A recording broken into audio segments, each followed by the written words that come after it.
You're commuting home with Katz and Cosby. Now, here's John Katzimatidis and Rita Cosby on 77 WABC. Well, we're back. Rita, who's coming in now? And we have the former head of the Border Patrol, Brandon Judd. Brandon, boy, oh boy, we were talking with Governor Abbott earlier in the show, and he was saying Texas is going to hold the line. There's apparently a big caravan coming up, Brandon, towards the border. And what kind of mess could Biden do before, now, and when he leaves office?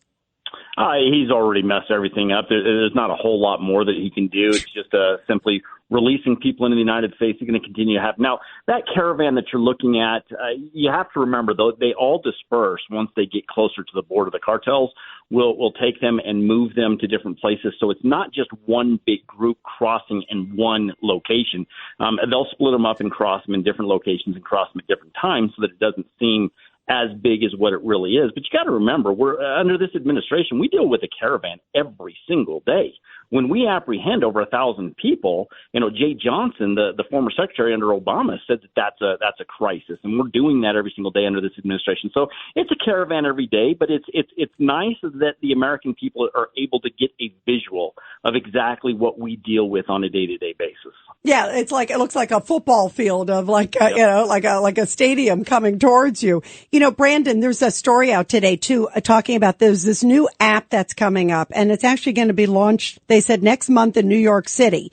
And what it does is you can check in with ICE on the app, because you don't have to go in person. And everyone's saying this is just rife for problems because, you can't look at the history of the person. You can't look at they were a criminal.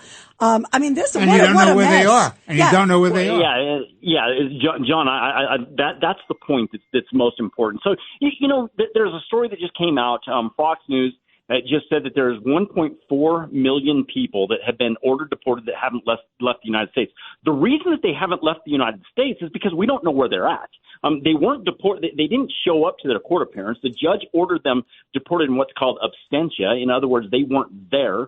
The judge ordered them deported even though that they weren't there, but we don't know where they're at. We can't find them. And so if you launch this app where they're able to check in remotely, then we can't verify that they're actually at the address that they're supposed to be at. It's insane. It's stupid. Thank goodness it will be overturned the moment President Trump gets into office, because, again, we have to be able to verify where all of these individuals are at. So if they are ordered deported, if they don't show up to their court date and then ordered deported in absentia, we can then find them and remove them. You know what's amazing, Brandon Judd, head of the Border Patrol Union? When you look at it, Brandon, and you and I have talked through years about what's going on, it is amazing to me, all these Democratic leaders who've been coming out and saying, oh, no, you're not going to deport anybody. And even though the Trump administration has said, we're going to prioritize, we're going to go after the convicted ones, the ones that, especially, 13,000 murderers, convicted murderers in our country, 15,000 sex offenders convicted in our country. And yet they're like, no. Where do you see this going? No, so you're going to deal with it in layers. You're always going to prioritize your resources, because again, you got to remember, we only have around 4,000 ICE agents nationwide. It's not like we have 100,000 agents that are able to go out there and find individuals. So you're going to use your resources. You're going to prioritize those resources. Go after the criminals first. But the great thing about it is if you listen to what Secretary Mayorkas said, he said that the act of being in the country illegally alone by itself does not warrant an enforcement action.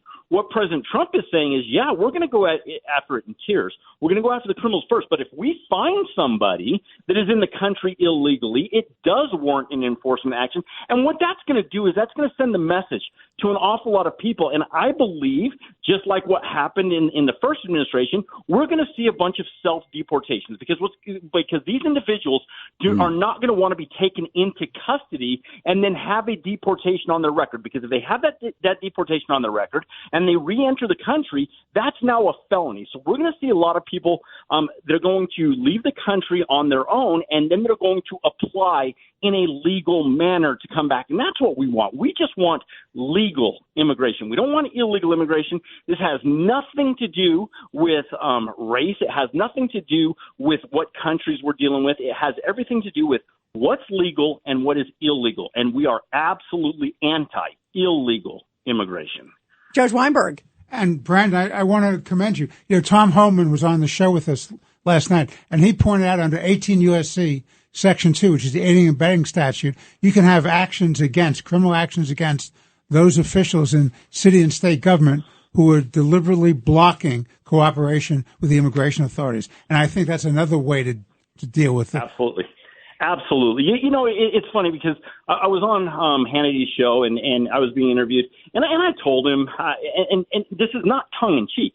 I said, if he wasn't the president of the United States, I would arrest him today for aiding and abetting, because when you look at the people that he's released into the United States, that he's facilitated through his policies, all we've done under this administration is we have completed the smuggling cycle. The cartels get them to the border, we take them into custody, we process them, and then we release them into the United States, never to be seen again. When you look at the numbers of people that we released, these people are never going to leave the country because they're not going to show up to their court date, their final deportation proceeding.